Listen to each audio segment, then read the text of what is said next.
This human system in yoga, we look at it as 5 sheaths or 5 layers. 5 layers of body. In the yogic system, there is no such thing as mind, there is no such thing as anything. Everything is seen as body because we are looking at it as a technology for transformation. These are called Annamaya Kosha, Manomaya Kosha, Pranamaya Kosha, Vijnanamaya Kosha and Anandamaya Kosha. Anna means the food that you've eaten. What you call as my body is just the food that you've eaten, isn't it? It's a heap of food. Small or big is your choice, but it's a heap of food whichever way, isn't it? As there is a physical body which you gathered from outside, there is a mental body. When we say mind, it is not here or there. Every cell in the body has its own intelligence. Every cell in the body has its own memory, isn't it? So there is a body of mind. So this is known as the mental body or Manomaya Kosha. So that is hardware, this is software. This hardware and software cannot do much unless you plug it into quality power. So the third layer of the body is called Pranamaya Kosha or the energy body. These three are physical in nature.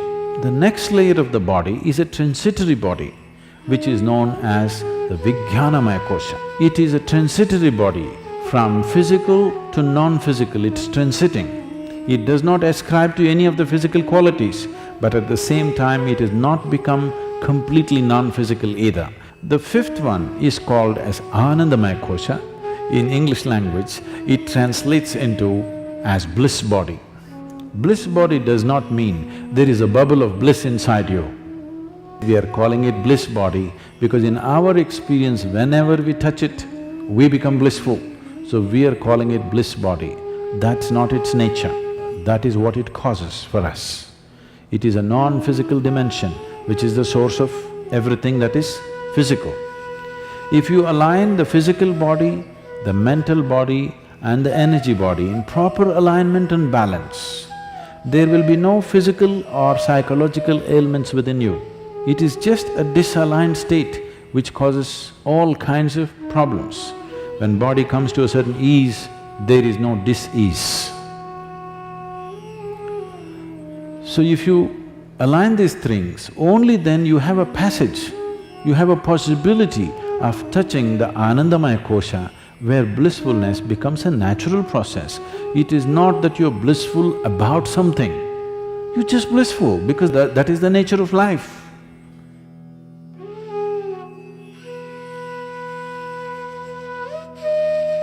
To create health for yourself, there are 3 fundamentals that you need to take care of: food, activity and rest. When it comes to food, one of the most important things that you must be conscious of is, on a certain day when you eat a certain type of food, whatever you eat, you must consciously notice how quickly does it digest and become a part of yourself. Any food that you eat, if it lasts over 3 hours, that means you've eaten bad food and that is something to be either avoided or reduced in quantity. If food moves out of your stomach bag within 3 hours, this means you're eating something that your system can handle efficiently. It may not be the best food, but your system is able to handle it.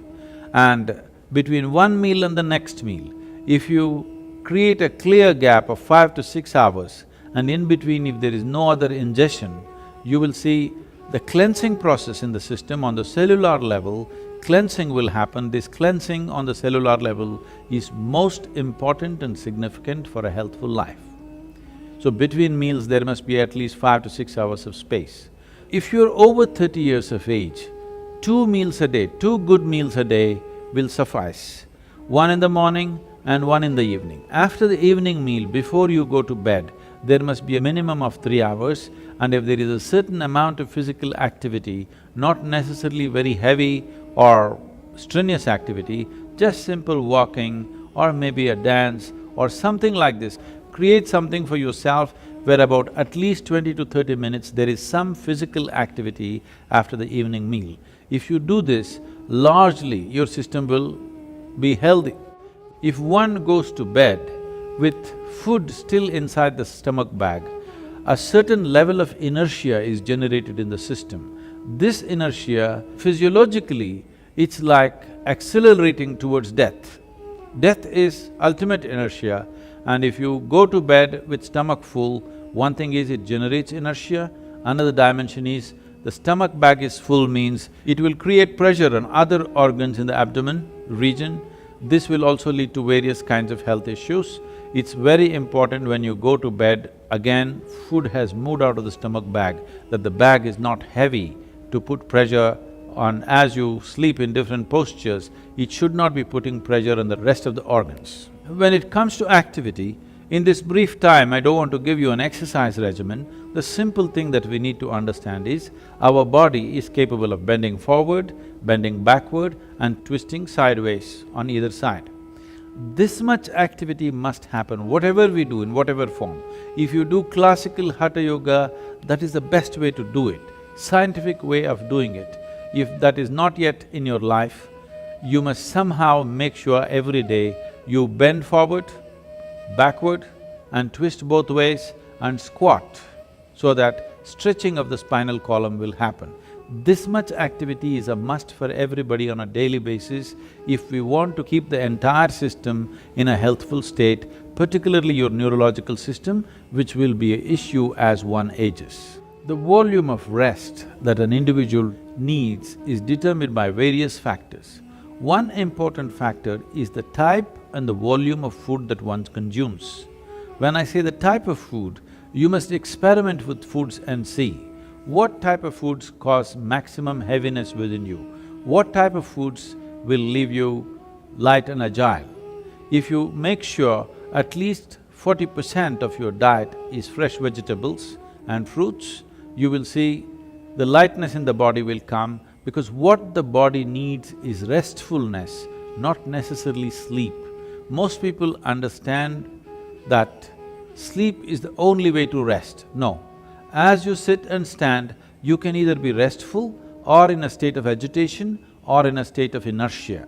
If you are in a lively state of restfulness, moment to moment in your life, the volume of sleep you actually require will come down. The lubricating fluids in your joints tend to settle down and are not in circulation. So when you wake up, body is demanding, you first lubricate your joints. Directional movement is a simple way of doing this.